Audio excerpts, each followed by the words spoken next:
And so when you have that relationship as a coach, and now as a coach, you also have a coach.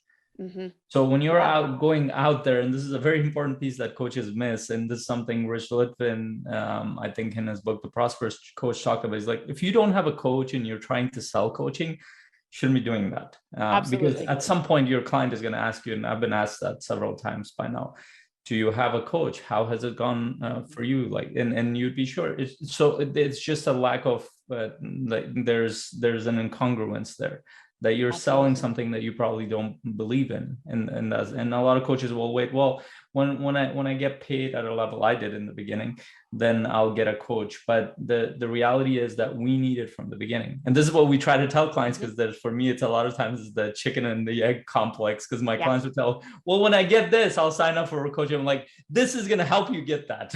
Yes.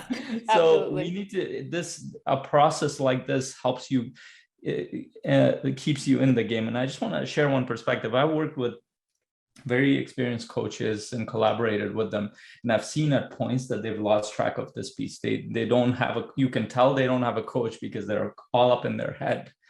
and Mm-hmm. uh and at some point they kind of just went towards things in their own, with their own tunnel vision, and some things are working but a lot of things are falling apart, but they're not even able to see it because they don't have somebody that would challenge them and get them to come out of that and say, hey, what do you think is working, what's not working, why are the people in your team reacting like this, why is this process not working, how do you think you're showing up as a leader? If we're not being challenged, especially if we're at levels of leadership, we're running organizations with, we're collaborating with others, then that tends to create problems. So whether you're in the beginning stages or later stages, a coach needs to have a coach.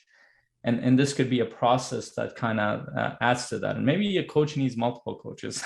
I'm beginning to feel like I would need that moving forward. So yeah, I wanted to touch on that piece as well. Sherry, you wanted to add something? Sorry, I might have Yeah, cut. I just when you said that you've seen very experienced coaches, and I think I know where you're talking. Um, but I want you to unpack that a little bit because people are going to be listening to this and they'll be like, "Oh yeah, I'm not all in my head. Like that's not me." But it probably is, at least some of the time. So when you say coaches are all up in their head, how would one identify that they're too much living here and not enough kind of the whole life perspective? So and that's the thing is, and if you go towards, like, for me, one of the most important aspects of life is self-awareness. And the one of the hardest things to do is to know yourself in life. And that is the journey of getting to know yourself. And this is a journey, this is an adventure. And the challenge is that you're trying to see yourself, and it might be an impossible process a lot of times because you're consistently evolving. Now, the problem with that is that you trying to see yourself from your perspective is not enough. You need an outside perspective. And this is not like, coaching is an evolution of something human beings have been doing for thousands of years. Like, if you go back in history, every community had a guide of some sort that would ask those questions. Every community had a spiritual guide. Every community had these elders who would get you to think about things, people differently. They were part of our structures, our communities. But as you see the evolution of human beings going from community to nuclear families, industrial age, a lot of those things broke down. It like that doesn't exist. And so the need for coaching and guidance and mental health that started emerging more and more because it's not part of our system anymore. Even when you go to spiritual traditions, whether it be in India or all other places, anybody who is going on a journey to discover who they are and live a better life, they would need a guide in that process. And I think a big part of that is that it's not easy to know who you are yourself. Somebody needs to look at your life from outside and tell you what you're seeing and what you're not seeing in the process, and let you make the assessment, because we will be seeing some things, other things will completely miss it. And this is what I've seen and coaches and influencers who grow at a level, and they're like, oh, I've made all the growth that I've done a lot of work, and I'm just gonna read my books, I'm just gonna keep having clients, and I'm gonna move this business forward. But at some point they stop growing and they don't realize it, and they associate growth with mental learning. That's not what growth is. That's an aspect of it. Growth requires you to question what you're doing as well as others around you, but you might not know how to question yourself in that process. Yeah. Because you are within the process. You're in the forest. You can't see it. And somebody needs to get up at 10,000 feet from there. We've heard these things in business to see what's happening around you.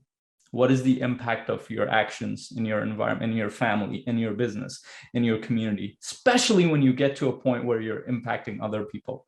And this is something actually Brendon Burchard, I remember he shared this too. I remember in one of his trainings, he's like, I see this pattern quite a bit where these influencers, they get to a point where they get really good at what they do, but they get disconnected with the other communities. And then they start to notice that their business starts to go down at some point.